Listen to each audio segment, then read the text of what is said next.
안녕하세요. 공원생활 구독자 여러분, 저희는 전 세계에서 40번의 한 달 살기를 하고 있는 김은덕, 백종민입니다. 김은덕과 김은덕 왜 일명이 하는 김은덕 백종민의 한 달 살기에서는요, 저희가 40번 이상 경험했던 한 달 살기 도시들 중에서 추려서요, 지금 코로나 시국에 국경을 열어준 곳들 위주로 말씀을 드리고 있습니다. 오늘 저희가 여행할 곳은 어딘가요? 미국 뉴욕입니다. 아, 뉴욕. 근데 뉴욕은 그냥 우리가 갈 수 있어요, 이제 여행자도? 미국은 질병통제예방센터의 규정을 따르잖아요, CDC. 네, 이 CDC에서 말하기를 미국 내로 들어오는 비행기 탑승자들은 의무적으로 PCR 음성 확인서를 제출해라라고 하고 있어요. 비행기를 타시려면 우선 음성 확인서를 들고 타셔야 되는 거죠. 백신 맞고 가는 걸 기준으로 하고 얘기하고 있습니다. 네, 백신을 맞으셨으니까는 예방접종 증명서도 가져갈 수가 있잖아요. 이것도 필요한가요? 예방접종 증명서는 요구하지 않고요. PCR 음성 확인서만 요구를 하는데요. 자가격리는 없는 거죠? 아, 이게 각 주마다 또 조치 사항들이 달라요. 뉴욕에서는요, 자가격리를 의무사항으로 두지 않고 권고사항으로 두고 있어요. 일주일 정도 자가격리를 하면 좋겠다라고 하는 거죠.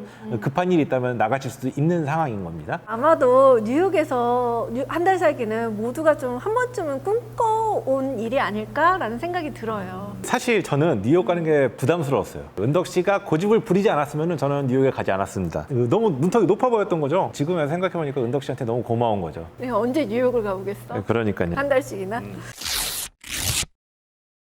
저는 어릴 때 뉴욕의 가을이라는 영화를 봤어요. 언제적 영화? 리차드 기어라는 배우가 나왔던 한 20년 전 영화인데, 그 영화에 보면은 가을의 뉴욕을 너무 아름답게 표현을 했거든요. 그래서 혹시라도 내가 뉴욕에 갈 수 있다면 가을이면 좋겠다라는 생각을 했었어요. 11월에 저희가 거기를 도착을 했었죠. 맞아요. 뉴욕에 내가 정말 좋은 계절이 왔구나라고 느꼈던 게, 우리가 센트럴파크에 갔었잖아요. 맞아요. 거기에서 웨딩 촬영을 하고 계시는 거예요. 근데 생각해 보시면은 웨딩 촬영할 때 날 좋을 때 찍잖아요. 봄도 역시 뉴욕을 여행하기 좋아요. 하지만 여름과 겨울은 각오를 좀 하셔야 합니다. 가보지는 않았지만은 영화에서 많이 봤어요. 막 지하철에서 이렇게 부채질하면서 땀 흘리고 있는 거, 여름에. 겨울에 막 추워가지고 이렇게 버들버들 떨고 있는 거. 그러니까 서울 날씨랑 좀 비슷하다고 생각하면 좋을 것 같아요. 여름은 습하고 덥고, 겨울은 그 빌딩 숲 사이로 칼바람이 휘몰아치고 춥고.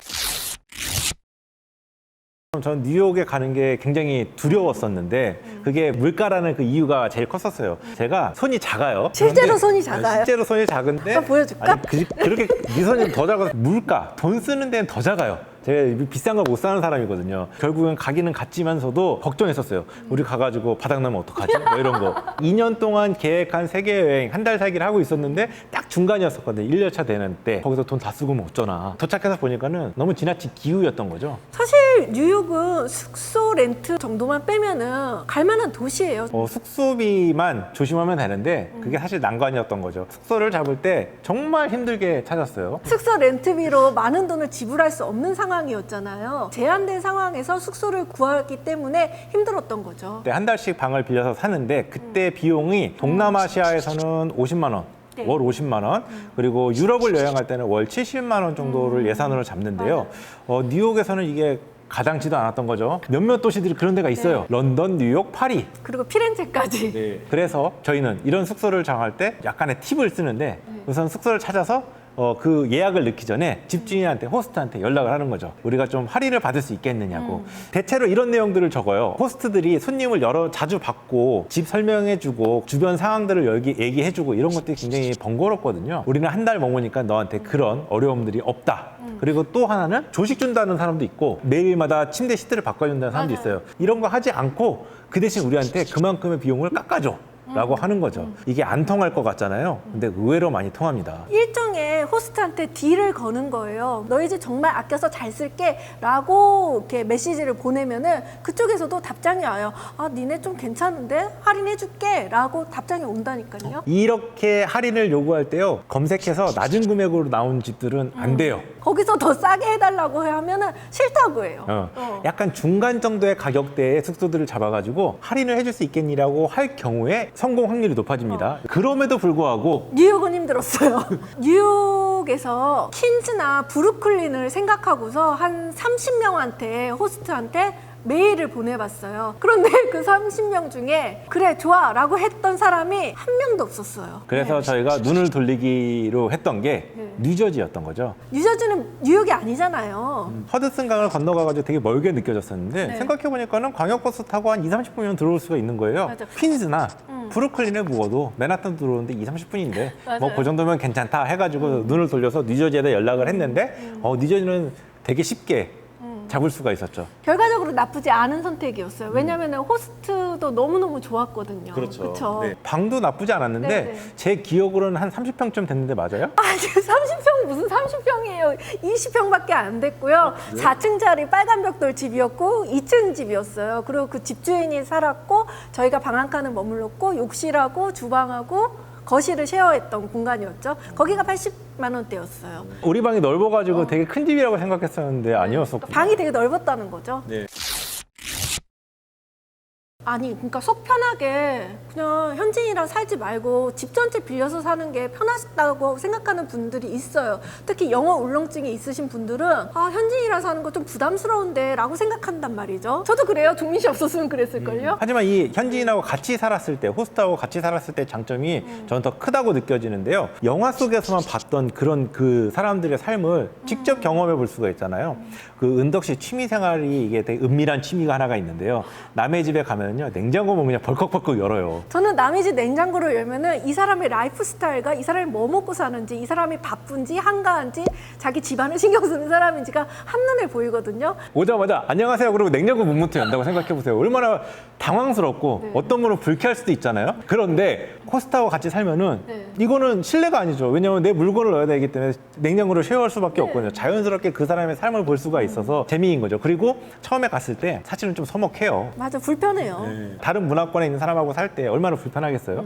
근데 처음에 그 과정들을 겪고 나면은요, 떠날 때는 정말 좋은 친구가 돼서 떠난다는 거. 뉴욕의 긴턴은 처음 만날 날부터 좀 인상적이었어요. 잊을 수가 없는 게 저희가 뉴저지에 때 밤 늦게 도착을 했거든요. 그런데 저 멀리서 저희를 알아보고 이렇게 하이 하는 거예요. 긴터가 우리 온다고 밖에서 1시간이나 기다리고 있었던 거예요. 그런 사람 잘 없거든요. 근데 너네 너무 만나서 반가우니까 지금 당장 내 차로 맨하튼 야경을 보여주겠대요. 또 맨하튼 야경을 보러 갔어요. 네. 첫날부터 투어를 했던 거죠. 첫날부터죠. 저희가 달팽이 여행법 말씀드리면서 얘기했잖아요. 3주 차쯤 할 수 있는 그 경험을 첫날부터 시켜주더라고요. 맨하탄의 야경을 제대로 보고 싶으시다. 엄청 예쁘잖아요. 네, 그럼 그 맨하탄에서 보시면 안 돼요. 맨하탄에서 건너서 허드슨강을 건너가지고 뉴저지 가서 봐야 되더라고요. 그리고 긴터 이 친구가 엄청 다정다감하고 또 친절한 사람이라서 매일 아침마다 저희한테 팬케이크 구워주고 조식 안 줘도 된다고 했는데 그러니까 굳이 팬케이크를 구워주고 막 달걀 후라이 오믈렛 해주고 추수감사절 때 또 치면조 같이 먹자고 하고 네. 같이 쇼핑 다니고 막 이렇게 중고 매장 가가지고 옷도 사고 그랬었어. 맞다 그랬다. 이렇게 얘기하니까 또 긴터 보고 싶네요.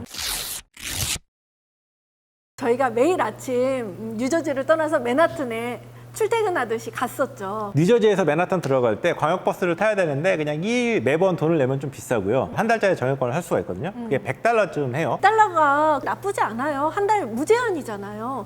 그런데 뉴욕 안에서 버스나 지하철을 이용하려면 또 메트로 카드를 사야 된단 말이에요. 뉴욕시 메트로 카드가 필요하죠. 네. 그러면 그 메트로 카드는 또 한 달 정액권이 1인당 130달러예요. 토탈 230달러 필요했던 거지. 500달러쯤 되는 거네요. 그러니까 교통비가 사실 생각보다 더 많이 나갔던 거죠. 그 메트로 카드 지하철역 큰 역에 가면은 살 수가 있는데 작은 역에도 있구나. 역마다 있는데 큰 역에 가면은 그 한국어 안내도 있어요.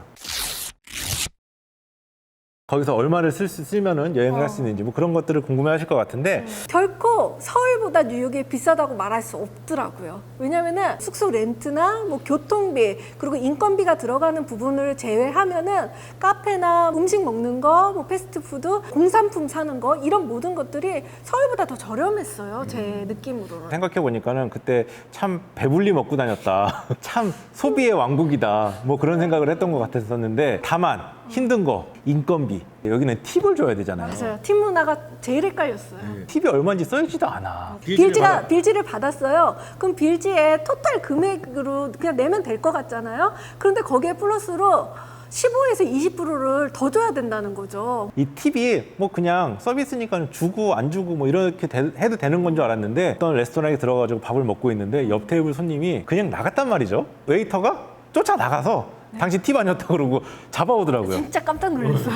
아, 팁은 정말 이 사람들한테 그러니까 자기 인건비의 일부였던 거야. 너무 당연한 거예요. 내가 누군가의 서비스를 받았다 하면은 토탈 요금의 15에서 20%는 꼭 더 챙겨주셔야 돼요. 다음에 가면은 이제 팁 계산 빨리빨리 돌겠지. 아니, 또 못할 거야.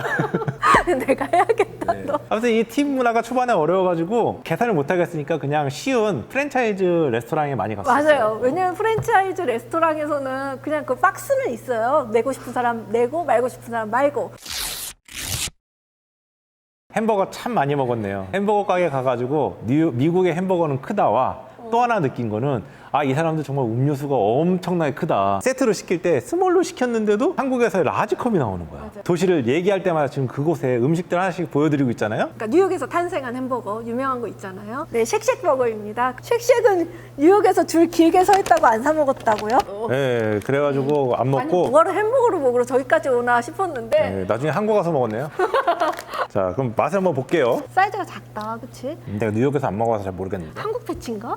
내가 먹을 때는 먹는 것만 집중해주면 안 되겠어. 알았어, 맞아. 맛을 설명해야 되잖아. 이 고기 육즙이 입에 가득 차네요. 상큼한 소스하고 피클이 이 맛을 잘 잡아줘서 이 쉑쉑은 2001년도였나? 그 핫도그 카트에서 출발을 했대요. 푸드트럭에서 출발을 했으니까 굉장히 작은 규모로 시작을 해서 뉴요커한테 사랑을 받고 이렇게 전 세계적으로 뻗어가게 된 거죠. 이거는 이민자 사회잖아. 그래서 거기에서 참 많은 음식들을 맛볼 수가 있었어. 다 이민자들이 자기네들 고향을 그리워하면서 만들었던 음식들이 다양하게 있는 거죠. 뉴욕 안에서 전 세계를 만나는 느낌이랄까? 맞아. 푸드트럭들이 막 곳곳에 많이 있는데 멕시코 음식도 있고 중동 음식도 있고 일식에 베트남 국수에 맨하탄 안에서만 해도 여러 가지 것들을 맛볼 수가 있어서 여행 속의 여행이라는 느낌을 많이 받으면서 다녔어요. 어떤 사람들이 그러더라고. 뉴욕에서 먹은 우리 지역 음식이 내 고향보다 더 맛있다고. 그러니까 저희도 그걸 실감한 게 뭐냐면은 저희가 한식당도 자주 갔었거든요. 근데 이건 뭐 한국에서 먹은 것보다 더 맛있는 거예요. 외국에 나가서 고향 음식을 그리워한 상태에서 먹어서 더 맛있는 게 아닌가. 아무튼 저희 참 많이 갔어요. 그 뉴욕 맨하탄에 있는 코리아타운에 있는 미스 코리아 참 많이 갔네요. 근데 나는 한식당도 좋았지만은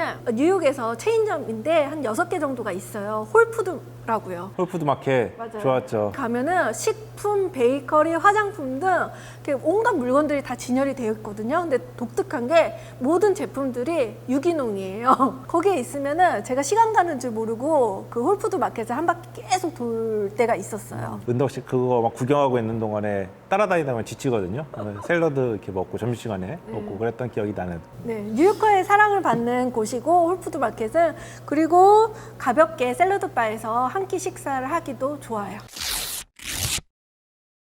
뉴욕에서는 자기 취향을 찾아서 여행하기 참 좋은데 저는 공연 보는 걸 너무 좋아해가지고 뉴욕에 가서 링컨 센터에 한 달 동안 상주하다시피 했어요. 링컨 센터는 메트로폴리탄 오페라 하우스, 뭐 뉴욕 필하모닉, 그리고 줄리아드 학교, 그리고 뉴욕 시티 발레단 등이 상주하면서 공연을 올리는 곳이었거든요.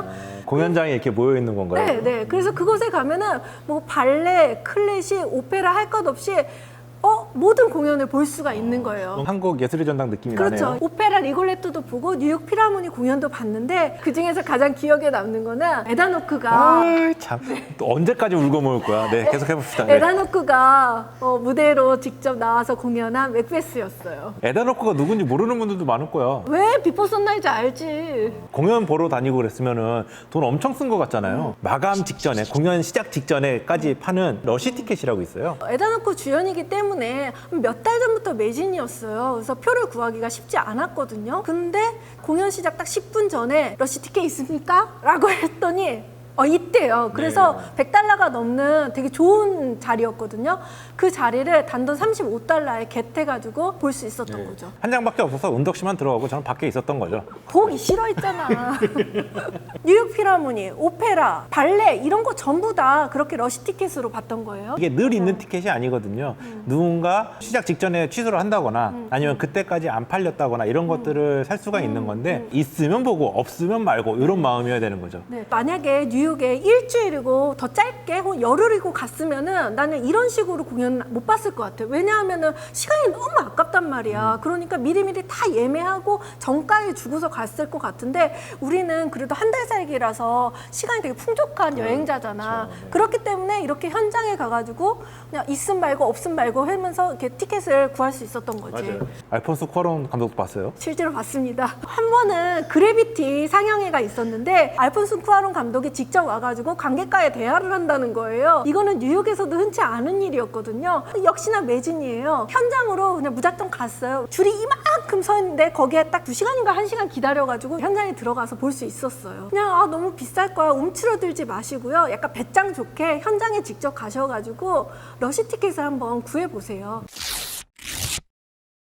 저는 다른 곳을 좋아했었는데 저는 뉴욕 하면 커피 생각을 많이 했었어요. 그래서 커피를 마시러 많이 다녔는데 그 중에서도 하우징웍스 북스토어 앤 카페를 자주 갔었는데요. 하우징웍스 북스토어 카페라는 곳이 어떤 곳이냐면요.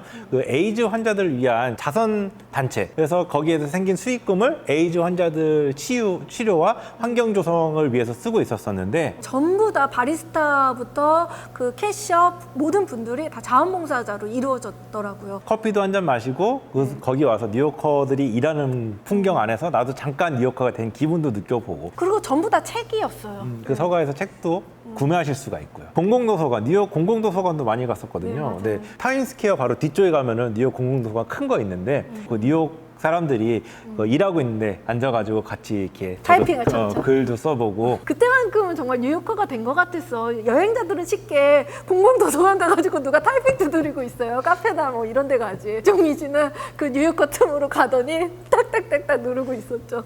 그리고 더 웃긴 거는 전부 다 애플이었거든요. 근데 백정민 씨가 애플이 아니었던 거예요. 진짜 놀랍게도 다들 쓰더라고요, 맥북을. 뉴욕 공공도서관이 섹스앤시티에서 캐리하고 비기의 결혼식 했던 장소예요. 그리고 캐리가 항상 그 책을 빌려서 반납하는 곳이 있었거든요. 거기가 바로 뉴욕 공공도서관이었어요. 돈 쓰고 싶으신 분들. 맞아, 돈 쓰고 싶으신 분들. 가실 때 많아요. 그 중에서 저는 그 B&H 유대인들이 운영하는 전자 매장이에요. 카메라 제품에 집중을 많이 해놓고 물건들을 팔고 있는데 정말 살 거 많아요. 세일 품목도 많고요. 컨테이너 벨트가 움직여요. 물건을 이렇게 와가지고 캐시 앞에 이렇게 딱 내려오거든요. 입국하면서 세관 신고하시고요. 저는 이렇게 걸어 다니는 것도 되게 좋아하거든요. 맨하탄의 많은 길들 중에서 브로드웨이 가보셨으면 좋겠어요. 맨하탄 섬 남쪽부터 북쪽 끝까지 이어져 있는 그 길을, 큰 길을 얘기하는 거거든요. 타임스퀘어도 그 위에 있고요. 그 유니온 스퀘어도 거기에 있고요. 뭐 월스트리트도 거기 지나가고요. 컬럼비아 대학교, 뉴욕 대학교도 지나가고요. 한 번에 다 걷기는 힘드니까 그날 이렇게 코스를 정해가지고 오늘은 요만큼 걸으면서 요 주변에 있는 것들을 봐야겠다. 저기 있는 거 봐야겠다 하면서 이렇게 여행하시면 참 좋더라고요. 가을을 느끼기 그보다 좋은 게 어딨어요. 걸어도 땀도 안 흘려. 그리고 바람도 좋아. 뉴욕 한 달 살기에 관해서 궁금한 점이 있을 거예요. 실제로 준비를 하시려고 계획을 잡으시는 분도 있고요. 그런 분들은 댓글로 그 궁금증을 남겨주시면 저희가 아는 선에서 대답을 해드리겠습니다. 좋아요, 알림 설정. 댓글까지 네. 부탁드려요. 안녕. 안녕.